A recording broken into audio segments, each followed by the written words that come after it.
असलामुअलैकुम, क्या हाल है दोस्तों। तो वीरो अज तुहाडे वास्ते बड़ा ही मज़ेदार रूसी ट्रैक्टर लैके आए दोस्तों। तुहानूं इहदी लोकेशन भी दसांगे किहड़ी जगह ते खड़ा है। ज़िला बावल नगर, तहसील चिश्तियां तो ये ट्रैक्टर है पिया किसान भाइयों को इस टाइम मेले च गन्ना लैके आया खड़ा है।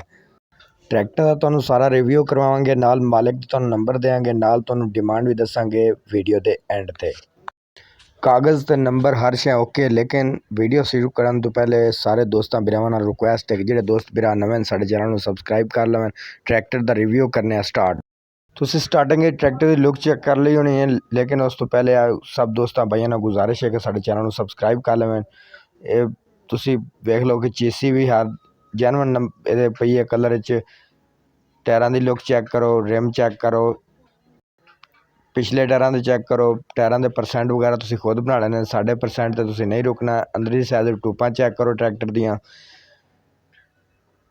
हुक चेक करो, सेल्फ स्टार्ट है जनाब, है बिल्कुल परफेक्ट पी है। नाल तुहानूं ओनर दा नंबर देंगे। दूसरी साइड विधरू टायर ते रिम फेसर जिहड़े तुसीं खुद बना लेने ने। ये दूसरी साइड दे टायरां दे रिम जिहड़े ने बिल्कुल बेदाग ने। ये ट्रैक्टर दी फुल लुक है, तुसीं खुद चेक कर सकते हो। और ओनर दे नाल ओनर का नंबर लिखो 0301 75 45 757। ये ओनर का नंबर। डिमांड की गल की जाए तो 10.5 लाख रुपये डिमांड करते हैं, लेकिन तुसी गल करोगे इन्हां नाल तो तुहाडे नाल डिस्काउंट वगैरह हो जाएगा। तो दोस्तों वीडियो अच्छी लगे तो लाइक करना, शेयर करना। मिलते हैं नेक्स्ट वीडियो। अल्लाह।